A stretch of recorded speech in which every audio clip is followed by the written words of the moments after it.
time for the Moto America AMA FIM North American Road Race Championship. This round is Moto America Superbike Speed Fest at Monterey. It's our sixth round of 9 for 2024. We're at WeatherTech Raceway, Laguna Seca in Monterey, California, as we are setting the stage for Super Sport Race number 2. And boy, what a day we have for racing. And hello, everyone, and welcome to the broadcast. I'm Greg White, standing alongside two-time national champ Jason Pridmore. Now, Jason, we're at a situation now where this is the last race until we get a month off, what we call our summer break, and we have our 3 races at the end of the season. But right now, it's between 2 riders and 2 riders only. Yeah, it really has been that way all year. Matthew Skoltz and PJ Jacobsen have been the class of this field this year. They're not just winning these races, but they're both pulling away from big margins, just like we saw yesterday. Matthew Skoltz got a very uncharacteristic good start, I think, by his standards, he'd admit. But he got off to second. PJ Jacobsen was there, opened the door in that first turn by just running it a bit wide. Matthew took the lead, PJ jumped in there in second, and these two really just started to put a show on. As you see Corey Alexander, Kayla, Blake Davis, and the rest kind of going through. Kayla did end up getting up to third as she slid past her partner, or her teammate there, Corey Alexander, but then it was Blake Davis's turn to take to that next fight there for that final podium spot. It was this move that really impressed me, though. PJ Jacobsen does it probably the hardest corner to pass in here at Laguna Seca. He'd hold on for those final 3 laps as he put his head down and beat Matthew Skoltz to trim that lead back down to, I think it's 23 points now that PJ's behind Matthew.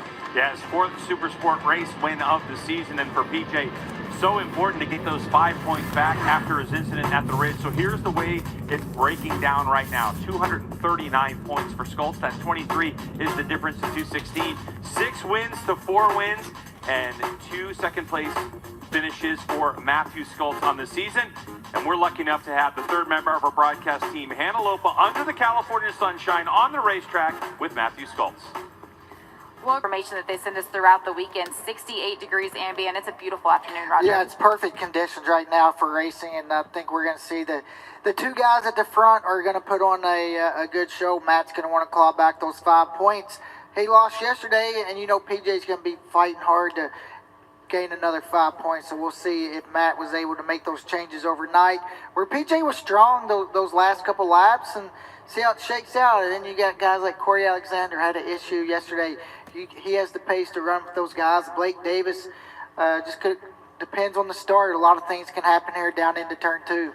Yeah, for Corey Alexander, we know it was the shifter that took him out of the podium fight yesterday, but they were able to work on that. Went back out this morning for the morning warm-up session, made a whole bunch of changes overnight and this morning when we were delayed with track time to be able to get him more comfortably on that motorcycle. He's a very tall rider, as he talked about. They needed to raise it up a bit more to be able to get that full foot peg off of the ground, but certainly looking to improve on his results from yesterday. A lot of work has gone into that number 23 Ducati. And this morning in the warm-up, actually struggled a little bit there in the warm-up, down in 10th, but you know, going into the racing today, Corey's one of those guys. He's really starting to find his spot on that V2 and this weekend. If he can get a good start today and just hang on to PJ and Matt early on, that's the big thing. Don't let them get 3 or 4 seconds down the road when you move your way into 3rd. Well, Corey Alexander with the helmet on, he is getting his head ready for what is going to be a 19-lap race. You see there, that is the number 70 of Tyler Scott. He was able to qualify on the 3rd row and 7th further back than what we've seen him this season, and then not being able to race yesterday. He had an electric issue as well, but this morning in the morning warm-up session, he came out and had a lot of pace. Yeah, a lot of pace this morning, and you know he's going to have a lot to prove. Disappointed about that race yesterday, having that mechanical. So Tyler Scott's going to be coming from that 3rd row. You know he's going to be making some moves early. Other than our front 2 in the championship point standings, Matthew Skoltz and PJ Jacobsen, Tyler Scott, the only other rider who has been able to win a race here in Super Sport this season. So certainly for him, he's going to want to add another one to that mark for himself. You see all the riders now ready. The crew has left the grid. That means it is about time for our warm-up lap. With that, I'm going to send it back to Greg, Jason, and Hannah. Moto America Supersport coverage is brought to you by Dunlop, the official tire of the Moto America Championship Series. Super Sport motorcycles on track for their warm-up lap. Some riders trying to figure out how to get through turn 2 on this lap. The sun is shining in Monterey, California now, but JP, early this morning, this is the scene. If you've ever been to Monterey in the summertime, you know fog is the story. It delayed the program quite a bit for a lot of the teams, but you can see how beautiful it is when the fog starts to roll out. Yeah, and I'm staying over by the coast, and it was beautiful this morning. It didn't look anything like that, and the closer I got to the track, the more socked in it was. And we obviously had a pretty big delay here, so Moto America has had to do some scheduling changes and such, but they've done a nice job, and you can see now we've just got a beautiful sunny track, and these riders are lucky to be out there. Jason Pridmore, let's take a look at our starting grid for Super Sport race number 2. It's BJ Jacobson, Matthew Skoltz, and Corey Alexander, your front row. And then we have Blake Davis, Jake Lewis, and Gerardo there on row 2. Further back, Ty Scott, Kayla Yakov, and Tamburini with Mesa, Anthony, and Torrin Collins. They're back on row 4. Max Van, very impressive, Aiden Sneed, and then Brendan Kettleson. Teague Hobbs, Jarrett Nassini, and Alexander Enriquez. We have Soltis, Larry Pegram, Lovett, Owen Williams, LaRoche, DeLeon, and Grigg. We have Black, Tropkoff, and Omen, Erstein, Topman, Ricci. But I think that's our field, Greg. So yeah, we got 10 rows of riders getting ready to start. I think there's a couple stories that I think are going to be interesting to see how they play out. Let's not forget, Ty Scott didn't get any laps yesterday, so the setup that he is on is probably the setup, obviously, that they found to work best for him going into yesterday's race. You get a good look at the 70 there, and the bike looks like it's running good for him. He's going to be hungry, Greg. He's had kind of a strange year, so kind of hoping that he can get a good run here at Laguna. So for Ty Scott, Division Wheel Import Star Suzuki, one of our brightest young stars of the future, 2024, except that one win has not gone his way. 19 laps in Super Sport race number 2, and we're away racing, and it looks like the front row got a good launch. PJ Jacobson on the number 15 is going to give way to Corey Alexander on the Ray Hall Ducati Moto with roller die informing. Is he going to lead us into turn number 1? No, PJ goes around the outside, dirt track style. So PJ Jacobson takes over the lead on his Ray Hall Ducati Moto with Expel machine, and right behind, Matthew Skoltz on this track racing Yamaha R6. Yeah, pretty impressive start from Corey, especially like we hear him talking about his size a lot. Matthew's already having a look at him going up there into turn number 4. He makes that pass quickly. So 2 really good starts this weekend for Matthew Skoltz. He's been able to get off the line with the leaders. Also, Ty Scott, who we were just talking about before the start of this race, he gets himself, as Matthew almost gets in the back of PJ, but Ty Scott gets himself up to 4th. You see Matthew protecting that inside line so that he wasn't going to be susceptible to a pass from Corey Alexander as they headed that big steep hill up towards the Brookstreet for the first time. We talked to Matthew Skoltz after the race yesterday, and he talked about trying to get a drive with the Ducati, and I think that was part of it. He was really working on getting those drives, and DJ wasn't quite as fast off that corner, and they nearly collided. So it's BJ Jacobson leading the way. Now Skoltz has some work to do to make up some ground.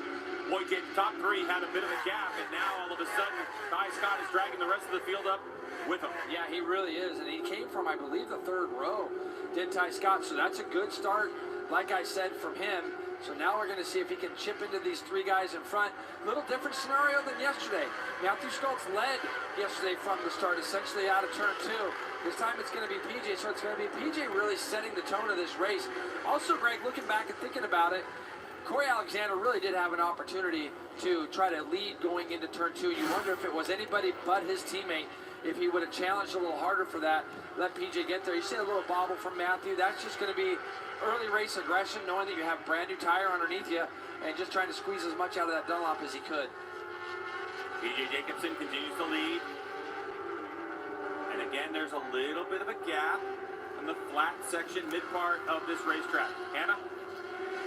For PJ, the bike is really comfortable, but he said after yesterday's race, it just feels like you're running on a treadmill. For 25 straight minutes, there's nowhere to take a break, and because those lap times are so close, it's really important for him to stay focused. The way that things unfolded yesterday, it would make things a little bit easier on PJ if he's able to put some daylight between him and Matthew Skoltz. Yeah, I suppose that's the strategy you want, but the way Skoltz has been riding lately, unless for some reason Matthew Skoltz has concern about tire life, I don't see him giving any leeway to PJ Jacobson. Well, what's going to be interesting to me with Matthew here is to see if he shows any patience in the sense he gets to the back of PJ. I think both these riders know that neither one of them are kind of going anywhere. I think it's going to be very difficult to just break away. We saw that yesterday. There were times where we thought that PJ was kind of falling back, but he was just kind of playing that game and keeping a bike underneath him for the last 3 or 4 laps as we have a rider down. Max Van looks like he is tipped off. Trying to figure out where that is exactly, Greg. It looks like it could be turn 9 or turn 10, possibly. So that's an interesting place where that barrier is. That's out of turn 9 headed down the hill towards turn 10. So haven't got to see Max do that very often this year. And he finds himself glad that he's up and okay. Matthew Schultz has taken the lead. So to answer my own question, there's no patience. He's going to go by PJ, and he wants to be the guy that sets the pace. A little further back, Blake Davis now makes a run on Ty Scott with Gerardo sitting right there behind him. Ty Scott's going to turn it back up underneath Blake as they head up back towards turn 6. That's the battle for 4th right there. Number 70, Ty Scott, Vision Mill Import Star Suzuki. 22 is Blake Davis, N2 Racing Bobblehead Moto. That's a Yamaha R6. And then behind them, it looks like it's going to be the 161 of Maxi Gerardo on the EasyHealthPlans.com Top Pro Racing GSXR 750. This is next generation super sport. We have a huge variety of motorcycles and displacements with our next gen bikes. Look at the pass on the left part of your screen. Yeah, we've seen that a couple times where PJ just gets out a little far in the middle of the turn. And that R6, man, it turns, doesn't it, Greg? I mean, you can see Matthew's confidence in that bike being able to cut a very, very tight arch all the way through turn 2. And he's able to make that pass. Right now, pretty impressed, too, with that guy in 3rd. You can see we've got a 3-rider battle at the front. And going back to what Hannah said earlier, PJ is very comfortable on this bike. He's got a lot of space on it. It's quite the opposite for Corey Alexander. I was down there talking to the team principals today, Richie Alexander as well as Ben Spees. Hardest thing for Corey is he's just cramped on that bike, Greg. He's just very, very cramped, and he loves the motorcycle, loves it. But that big frame of his, being 6'3.5", it makes it a little bit harder. But that team's done a good job to make some changes over the night, it looks like. And the 23 is definitely in the fight at the moment. And you can see these 2 guys in front of him not totally getting away from him while he continues to pull away from the rest of the guys behind him. Hey, folks, betting is now available for Moto America fans. Go to nxtbets.com/playma. nxtbets.com/playma. For more information, visit motoamerica.com. By the way, you said 6'3.5". I'm just going to give him a full 6'4" for Corey Alexander. Yeah. You know, you need that half inch. When you get older, you start to shrink, JT. I see. You know, he needs it then for sure. But yeah. So right now, really good stuff from him. And this is where we have some scenarios in our Superbike Championship that are like this also, where you look at the teammates, and if Corey can stay close enough, and these 2 guys get a little racy with each other, there's the potential where Corey can finish in between. Now, back to this battle. Blake Davis has made the pass once again. Ty Scott looking up underneath him over this very, very fast turn 1. He's going to make that pass, and I love what I'm seeing from Mesa as well. Mesa has got by Gerardo, and he's in this fight for 4th as Davis stuffs it back up underneath Ty Scott. We also have Tamburini in this thing. We have Kayla in this battle also, as well as Jake Lewis. So Jake didn't get the best start. So to find Jake Lewis back there in this pack, as far back as he is from the front 3, is a little bit unusual. Hannah. For Blake Davis, talking to the team, they said the bike really hasn't changed much. A lot of the progress that they've made has actually just come from Blake and the belief in himself. He knows the team he has the full support of his team, and they have such a strong belief in him. And they're like, if only he could see himself the way that we do. And he's finally starting to come around and not be so hard on himself, and his confidence has gone through the roof, especially after yesterday's solid finish as well. And it just shows how important team plays into the psyche. Not just tuning the motorcycle, making sure that the team does everything right for safety-wise, making sure that the brakes are in there well and all that type of stuff for confidence. But also, Jay, oftentimes that crew chief can be a bit of a psychiatrist or a psychologist for a lot of racers. Yeah, when you get somebody that you trust, you have 100% that you can put your faith in, man, it adds to a rider's psyche so incredible. And when you find that person, you never want to let go of them. You want to take them with you to whatever teams and things that you do throughout your career. So that's a key aspect. And you can see here, these 2 guys, 26.9 that last time by. This is the first lap that we've seen her bike in the 6s. So Matthew Schultz goes 26.970 to a 27 flat. And that's the one that's the lap there, the first lap that we've seen them kind of break away from Corey. Corey goes 27.5. He was still a 10th quicker than Blake Davis, but now, once Corey loses that toe, we got to make sure that he doesn't start falling back. into that battle for fourth. And if you look back there, you see Blake Davis as well as Mesa have made that jump. Mesa now into fifth, and they're starting to pull away from Ty Scott as well. And don't forget, we talk a lot about Matthew Schultz and PJ Jacobson coming from our Steel Commander Superbike class last year. So did Corey Alexander. And the last race of 2023 on the Superbike he was on, this rider right here was able to put it on the podium a couple times. And boy, these riders coming from the Steel Commander Superbike class into Super Sport, they just able to carry so much speed and so much knowledge about setup, and of course, working with their crew is a huge advantage. All right, so there's the 161 of Maxi Girardo. Girardo had an absolute ripper start to the season and really looked like he might be a title contender as Jake Lewis on the brakes into turn number 11. Yeah, he did a good job, and look what the big man does. Greg, he moves right over to the left so that Kayla has to go down the outside. Tried to make it hard for her, but it didn't look very difficult, did it? Yeah, and those types of races, definitely when you're a larger rider in this middleweight class, can be a little bit frustrating. But look how good he's got that Altus Motorsports Suzuki GSXR 750 turning. But of course, this is one of the characteristics that we've seen of the Ducati Panigale V2, a motorcycle that's primarily designed on European-style racetracks, as now a 26.7 for our leader Schultz, fastest lap of the race. That is a ripper. But in terms of looking at the different motorcycles, especially PJ Jacobson on the V2 and Matthew Schultz, you can see that some of these motorcycles, like the Suzuki GSXRs and the R6s, just have a better, tighter turning radius than the Ducati. Yeah, it's the balancing act, isn't it? Some of these bikes are just better in a couple spots, and everybody's got their strengths and weaknesses. Jake Lewis has now finally made that pass on Kayla as you saw them go down into turn 5. So Tamburini being pretty patient back there on that 42 MV Augusta. So we've seen some really nice rides out of him. Matthew just ever so slightly. I'm not going to fall into this though like I did yesterday. PJ has a tendency to just kind of fall back a little bit, but he's still under a lot of control. Talking again with Richie Alexander this morning, we were discussing how you and I were talking about the bike getting loose real early. It's just a characteristic of the way PJ rides, we felt. When we spoke about it today under the canopy, that's just where PJ's comfortable. He doesn't mind letting the bike move around, doesn't mind lighting that rear tire up. And once it starts for PJ, he's able to kind of keep that consistent. So 27.0 to a 27.1 that last time by. The concerning one there is Corey Alexander at 27.6. The guys, everybody behind him, were almost half a second quicker than the 23. So you could see pretty soon a big battle for third between Corey Alexander, Blake Davis, Mesa, and Girardo, quite possibly. All right, so 27.6 on lap number 6 for Matthew Schultz, the fastest lap of the race.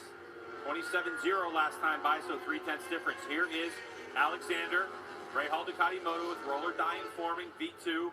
Obviously, a very tall rider, and you can see the motorcycle looking significantly smaller underneath him than his teammate PJ Jacobson.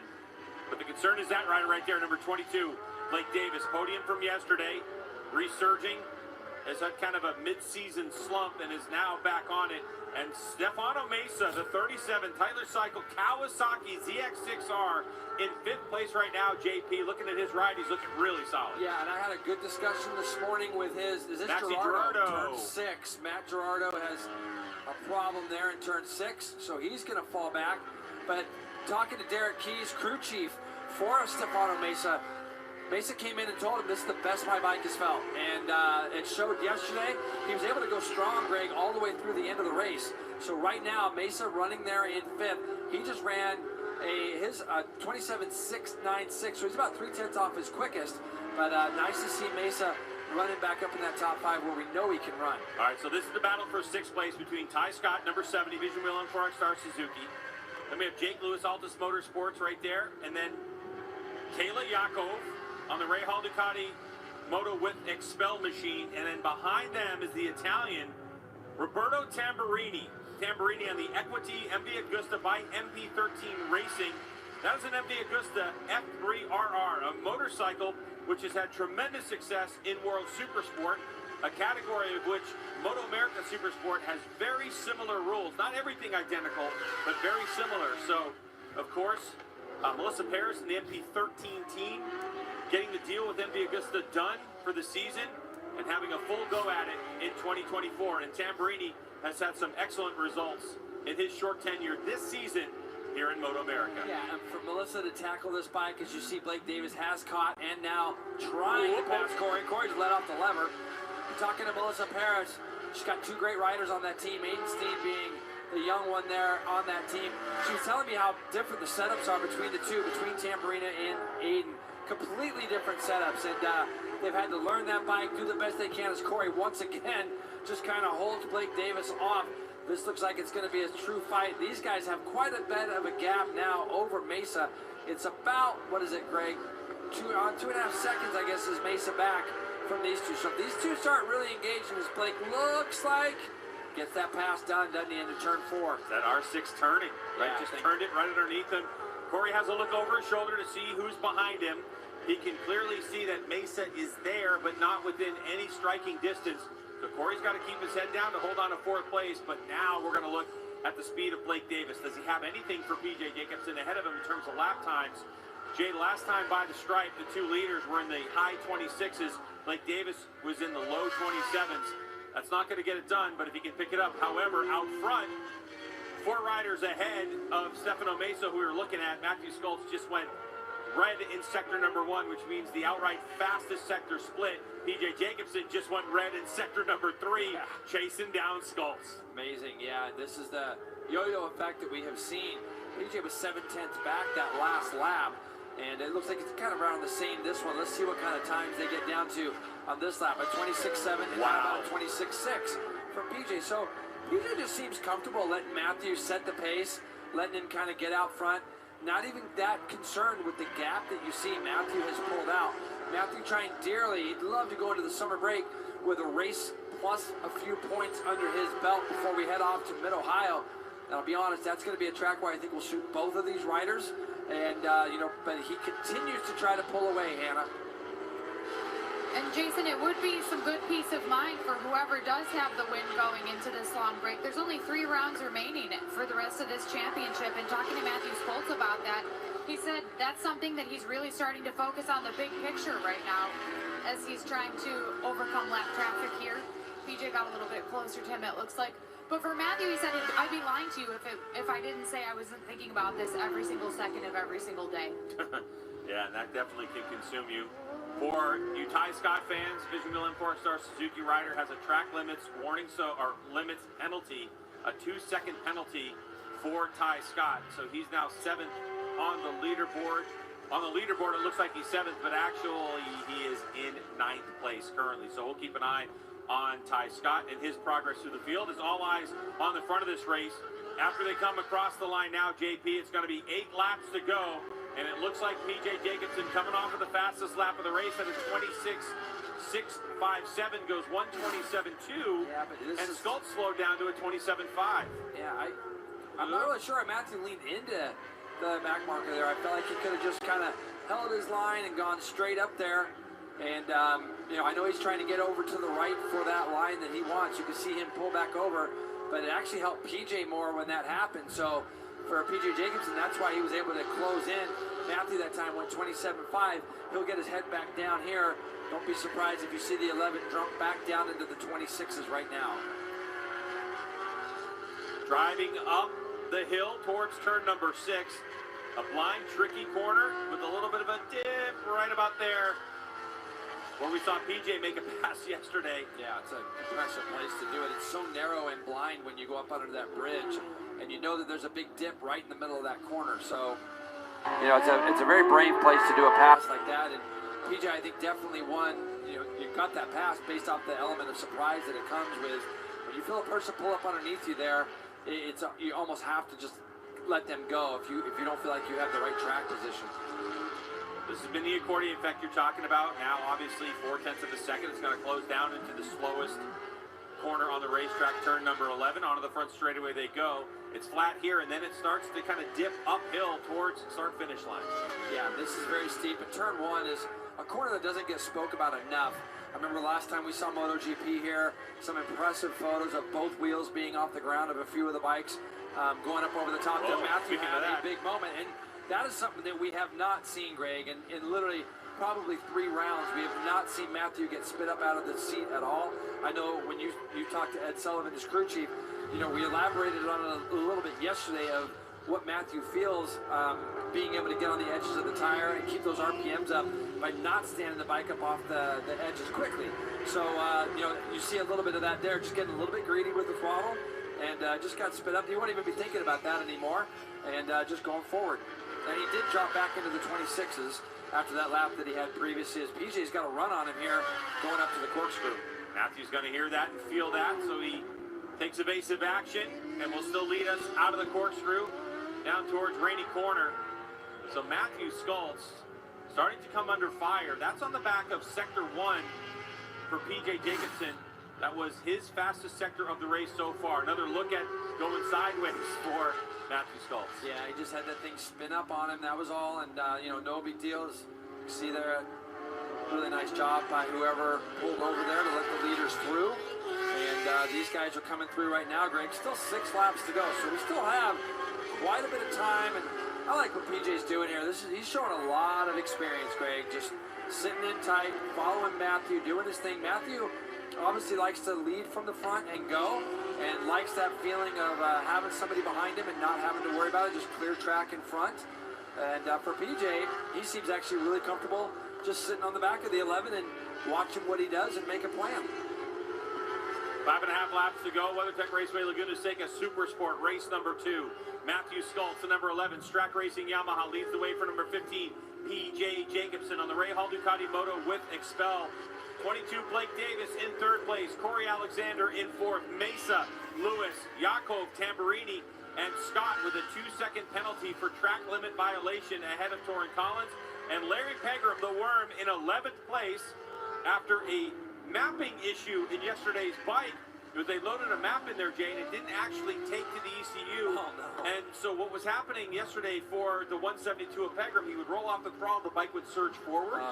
And so they were able to identify the problem, load the maps in properly, and now that's netting at least 4 more places for Larry Pegram, currently as the 51-year-old back there in 11th place. And you got to say, big props to Larry. It's not easy to just get up off the couch, and he's incredibly fit, which is great. But the fact that he just shows up, jumps on a bike he's never been on until Friday morning practice, goes out, he's almost running in the top 10 right now. And you got to think yesterday again, Greg, with not really being able to get the laps that he would have liked to have got in, the quality laps, knowing that he had that problem. What changes could he have made today to go forward? But I mean, just outside the top 10 right now. Impressive. Talking about Larry Pegram back there in 11th. But up front, Matthew Skults continues to lead the way and set the pace, 27 flats. So these two riders this late in the race with 5 laps to go, only 0.3 of a second off the fastest laps they set. Now we ratchet back to 6th place. This is Jake Lewis, the 85, Altus Motorsports leading the way. Kayla Yakov, who I spoke with yesterday, Jason, she had that amazing run at the beginning of yesterday's race. She put herself up into 3rd on her Ray Hall Ducati Moto with Expel machine. And then what they identified was she started to lose the front in a lot of places and said that the PSI increased dramatically over the course of the race. And of course, when that happens, that fluctuation, it can definitely wreak havoc on the front grip. And so that was part of the reason why she had to fade back, Jay.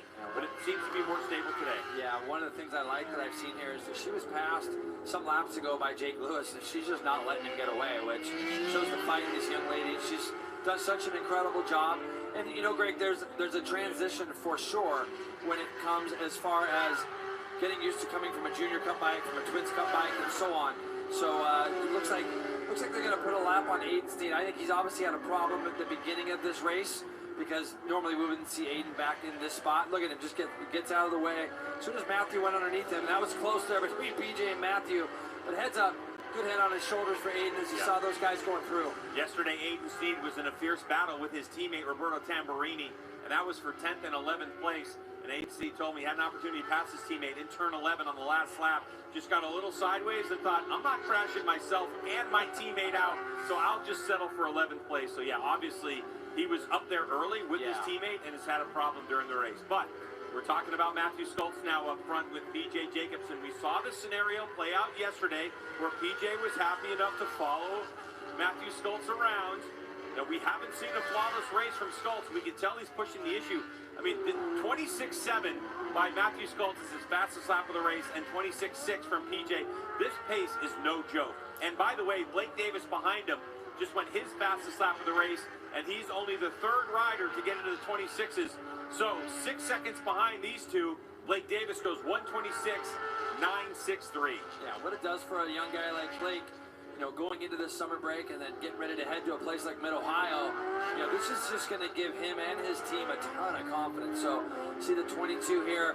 He's done a good job. He's about 3.5 seconds now up the road from Corey. Corey's got about the same amount of distance, about 3 seconds over Mesa. But I'm really keen to see how this is going to play out right now. I'm looking up the track as well to see if there's going to be any traffic getting in these guys' way over the next 3 laps, because PJ just seems like he's able to close that gap back down at will, Greg. 27.3 is that time for both riders. PJ is literally just kind of doing the exact same, just kind of ghosting onto the back of Matthew Skoltz right now, following his every move. We've seen this play out in years past too, haven't we, Jay? Not only in Moto America racing, but MotoGP. I mean, I remember when, you know, Mick Doohan was leading the way, and he had his teammate Alex Crevier, who would, Creville or whatever you want to say, would just follow him around. So all the time. it can be very frustrating for a guy who's setting the pace like Matthew Skoltz to know that at any moment PJ's going to attack him. The one thing we do know is that Matthew will be expecting, or at least have in the back of his mind, a pass in turn 6. But let's not forget yesterday's race. It'll be interesting to see if PJ does make this move. The second PJ, you see how tight the Ducati can exit that corner there? Pretty impressive from what I just noticed coming out of Rainy Corner. But, you know, yesterday PJ, the second he got by Matthew, he put his head down, and Matthew just struggled to go with him. It almost looked like he didn't have enough tire underneath him to kind of go with PJ. So right now, PJ wants to get all this momentum back on his side going into, 4 weeks off. And, he's just kind of sitting there. We got 2 to go. By this time yesterday, he'd already made the pass in turn 6. I believe it was 3 to go yesterday. You can see PJ's pretty sideways on the exit of turn 2. Where's he going to do it, though? That is the question, and that's what Matthew Skoltz is thinking as well. You can see Skoltz also searching for some rear grip. So we got about a lap and a half to go. Next time by the stripe, the white flag will be out as Skoltz trying to use everything the Yamaha R6 has to get away from this Ducati Panigale V2. Up the hill they go towards turn number 6. This is where PJ did it yesterday. Not going to be close enough today. As Skoltz in through turn 6. And look at PJ trying to get a run. Oh yeah, he's got to run on him. If he gets to the left side of Matthew, Matthew does a good job of kind of closing that off there. But it's like, now I just got to think, this is where, even if you've made a plan, even if you've got an idea of where you want to go by a guy, when you know that you've only got 1 lap plus a few corners to go, it's going to be a big move. Matthew uses a lot of exit out of 10. PJ's able to close up on the back of him a little bit there. Maybe they try to surprise him down into turn number 2 if he's close enough on this run across the stripe. Here we go. White flag awaits these two. Super Sport race number 2 here at WeatherTech Raceway, Laguna Seca. This is the battle for the lead and a fierce battle in the championship as well. Here comes PJ Jacobson down into turn number 2. PJ going sideways, dirt track style. His roots of racing. You know, the thing is now, if he can roll through turn 4, turn 5 would be the next best option for PJ. As you can see, he's all over the back of Matthew at the moment. So for PJ Jacobson, he's got to try to get through here well. He can actually draft off that big frame of Matthew Skoltz, but Matthew does a tremendous job getting out of turn 4. It's going to make it hard. Look how he moves over to the left. That's just to thwart those efforts that PJ may have had a thought of going down the inside of 5. So far, Matthew's been able to play it a little bit defensive, but not slow the pace down. Look at all the way over to the left again. He's not letting PJ do what he did yesterday. Now the next one.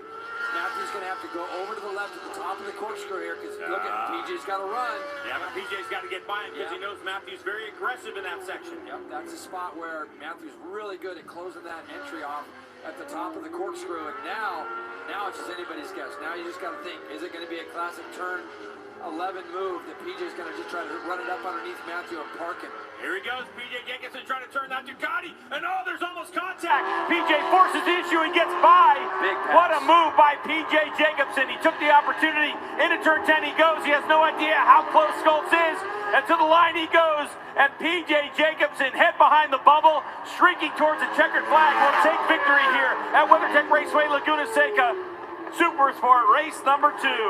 And here comes Blake Davis in third place. Another solid podium for the young Yamaha rider. And it's going to be Ducati, Yamaha, Yamaha.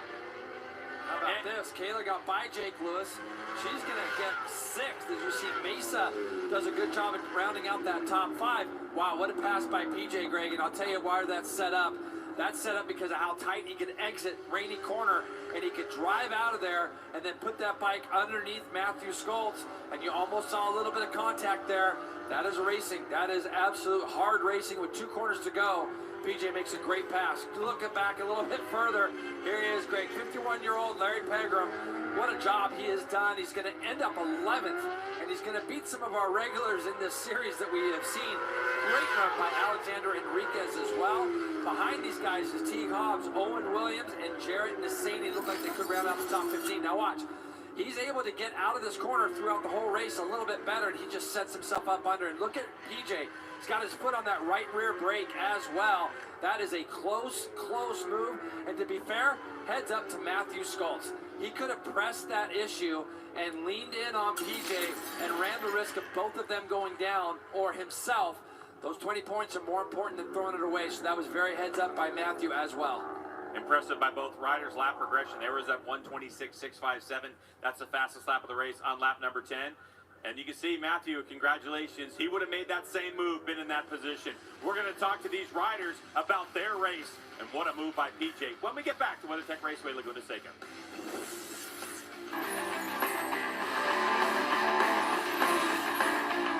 Continuing coverage here on Moto America Live Plus as you watch PJ Jacobson come around and down pit lane to be able to make his way over to the podium area. Roger, what a move. Amazing pass. I mean, we've seen PJ pass yesterday, pass today, 2 places. I'm sure Matt was expecting it coming into the last corner, but PJ, that was a tough pass, aggressive pass. But man, that was a really good pass by PJ, and he set that up early. That's the thing here at Laguna. It's hard to pass. You got to set those up a couple corners early, and Matt left the inside open just a little bit down into turn 10, and PJ came through. You saw there as Matthew Skoltz started to take his gloves off, you could see him let that breath out and just his shoulders drop. It was a hard-fought race for Matthew Skoltz, and ultimately it just came down to that last lap. Yeah, and you lead a race to the last 2 corners and you lose it. It's always going to be a little bit disappointing, but he knows job done. He got 20 points today. Has really good pace. It's going to be, like I said, going to be disappointing to lose like that. But I think we kind of seen this coming. This battle has been going back and forth all year, and it's going to continue like that. See Ben Spies there, big smile on his face. Everyone at the Ray Hall Ducati team going to get to talk about this one. Enjoy this weekend, a double win for PJ Jacobson. A great way to bounce back after those dramatic images that we saw back at the Ridge as PJ just stood on and watched from the sidelines as Matthew Skoltz went on to take that checkered flag. Take a look. This is the replay. This was back at the Ridge. This was the race I was just talking about. Yeah, at the Ridge, just one race to go. See Matt up the inside there. 2 lines kind of came together. Hard pass. Depends on what side of the fence you were on. If you thought that pass was racing or not. And those 2 have had close battles all year. See PJ miss the rest of the race, so he lost points. And then you go in today, you see Matt opens the door a little bit into turn 10. PJ comes through, runs a little bit wide, runs Matt a little wide. When you do that, you don't give him the opportunity to strike back down into turn 11. And by finishing on the top step of the podium twice this weekend, PJ Jacobson's been able to get 10 of those points back. We're going to send it back over to Greg and Jason. Moto America Supersport coverage is brought to you by Dunlop, the official tire of the Moto America Championship Series. The team celebrating with their rider, PJ Jacobson, after a 0.7 of a second margin of victory, and that race was a lot closer than that. But boy, PJ just played his cards right and made a move that we didn't think was going to be in that exact spot. But Jason, here's the results. PJ Jacobson over Matthew Skoltz.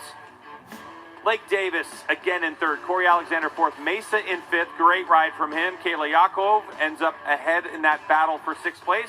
Lewis, Tamburini, and Scott. Let's get down to Hannah. PJ Jacobson does the double here at Laguna Seca. PJ, you kept Matt honest that whole entire race long. A really big move at the end there. How'd you get it done? Yeah, it was a really tough race again with Schultz, so I knew it was going to be like that all this in race 2. So yeah, it was really good and really tough out there. But I followed him, and then he made some mistakes. I was making some mistakes, so the race was like up and down, But yeah, I just kept. I never give up, I just got to keep trying until the end. This team works too hard to be here to not fight for wins every weekend. So I want to do my best for them and do the best job I can for the whole Ray Hall Ducati Moto XPEL team. So yeah, I just want to thank them. Thank XPEL, Roller Diet, Code 3, ELF, Avon Aero, Supply, AME, everybody that's a part of our program. Tom, Mickey on my side, they did a great job on my bike all weekend. Mike Hemmel's back from Olin's. Everybody has just done a great job. So yeah, we made a pass and then got the double this weekend. So I'm really, really happy, and it's more points for the championship. After a weekend like this, what's the mindset heading into this summer break? Yeah, we go back to the summer break now and just, go back to training, relax a little bit, and then come back at Mid-Ohio, which is a new track for us that we haven't been to in a while. So it should be good. I'm looking forward to the break after this. Congrats, PJ. Guys. Good mindset heading into the 4-week break as we head off to Mid-Ohio Sports Car Course towards the end of August. But Matthew Schultz, he got passed, but I thought he did a great job of basically holding on to that second spot. Let's get down to Hannah. Really strong performance once again from Matthew Schultz today. Matt, you're pushing really hard there. How hard did you have to push to try and hold on to that lead? I was pushing as hard as I could up front, and I opened up a 0.8 gap, and just unfortunately got caught behind one of the lappers tipping into corner 5 and lost it all. And then from then I could just hear PJ's barking every single corner. I was just trying to ride, defensively. I think there was only 6 or so laps left. The R7 tires didn't seem to have as much grip as they did yesterday. I had a couple of massive high-side moments. So I knew PJ was going to try to pass me somewhere, and I didn't think he was going to do it in the second last corner. He definitely caught me by surprise there. Well done. That was a hell of a move. Something I would have done. So, congrats to him. But just thank you to my team. They've been working hard. I think when we go to tracks, when we can use these softer compound tires, it's definitely going to suit us better. But overall, to get second again, I'm definitely happy. And just kind of looking forward to the last 3 rounds and trying to hold on to the championship lead. Thanks, Matt. Guys. Good play. We can't talk enough about the heads-up move of him not forcing the issue. 100%. Yeah, and he just said exactly what you said, that if the shoe was on the other foot, he would have tried it at the same spot. I love the fact that he just owned up to it. Congratulated PJ. Let's move on to Mid-Ohio, and let's go try to see if we can win another race. Hannah. Another third place finish for Blake Davis. Blake, strong performance again. Take us through your race. I got off to I had a decent launch, and I was happy where I was at going into turn 1. Unfortunately, I got shuffled back a little bit on the first lap and had to make my way through. By the time I got into third place, the leaders were gone. I was hoping maybe today I could latch on a little bit better, maybe stay a little bit longer with them. But once I got into third place, I liked the pace I was running. I was happy with the times I was doing, and just tried to put a gap on the people behind me and see what I could do with the guys in front of me. Blake Davis heading into the remaining rounds of the season strong. And building confidence, which is so important. And the next stop is Mid-Ohio, which similar characteristics. We have more coverage from Supersport race number 2 on the other side of this commercial break.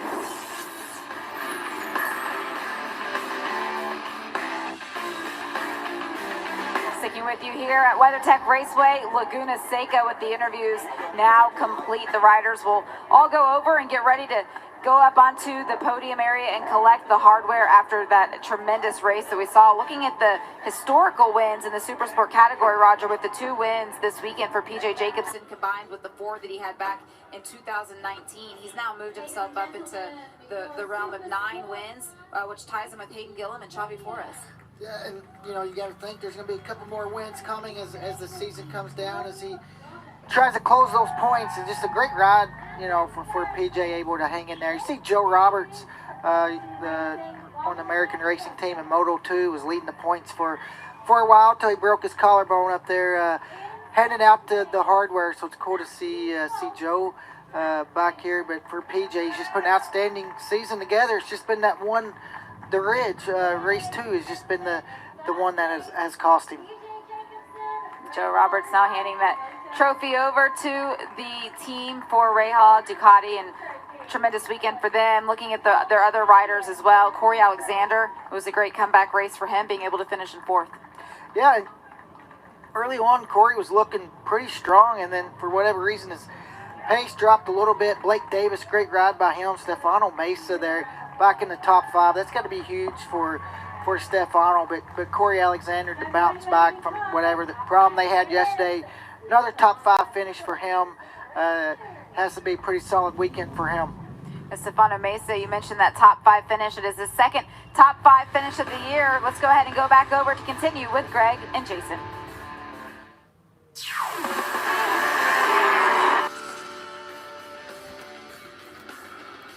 WeatherTech Raceway, Laguna Seca, and beautiful sight.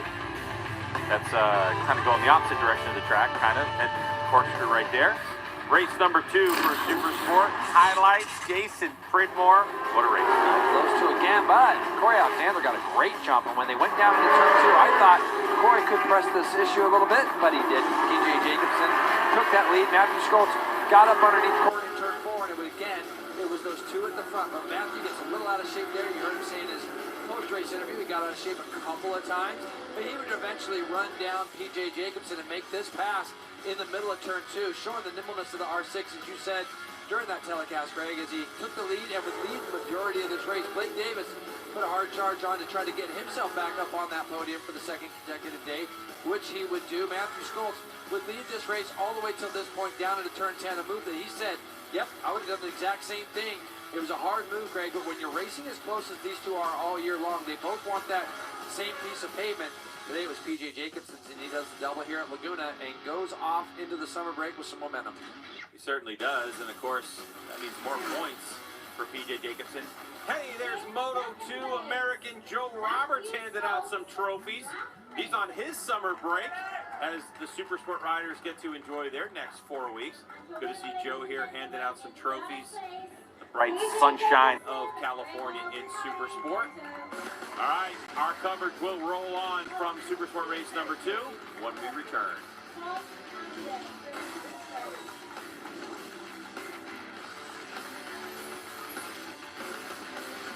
We are back here live at WeatherTech Raceway, Laguna Seca. You can see bikes now leaving pit lane for the sighting lap. This is for Steel Commander's Superbike. It is round number 6 in the 10-round championship, race number 2 here at WeatherTech Raceway. And after the race yesterday, Roger, everyone's done the homework overnight to try and close that gap to Cameron Beaubier. That's going to be the big question mark, who's able to go with Cam. And we heard yesterday Cam talking about the last half of the race was a little bit of a struggle for him. Hasn't been able to train with that heel, so we'll see if the guys can keep a little bit more pressure on him early on, and then see if they can make that push later into the race. We've seen the warm-up this morning. Loris Baz was really fast, Josh Herron, so some guys have made some big improvements. Yeah, Josh Herron certainly was strong yesterday as well, was able to take home another podium finish for himself. That's 6 on the season, combined with his 2 wins that he's been able to enjoy so far, and that moved him up into the points lead, the championship points lead. Only 1 point ahead now of Jake Gagne, 2 points ahead of Cameron Peterson, who sits in 3rd, and it is so tight at the top. Bobby Fong, after not finishing, was able to still stay as in the championship points hunt, now only 11 points back in 4th place. So we had a big shakeup after race number 1 yesterday, and another long race today. It's going to be another 20 laps for the Steel Commander Superbike category, and as we saw, anything can happen. Anything can happen. We've seen, Bobby had some problems this morning. The team had to rebuild his bike this morning in the warm-up. We've seen they were having some issues, so it's going to be interesting to see if they get that all sorted out going into this race. But you said it, 20 laps around Laguna Seca. This track is tough. It's physical. There's no place to rest on these big 1000s.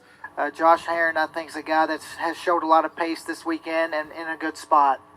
We're going to go ahead and send it back over to Greg White and Jason Pridmore. WeatherTech Raceway, Laguna Seca, Super Sport race number 2, post-race coverage continuing. And Jason Pridmore, I'm sure you're wondering what everybody else wondering.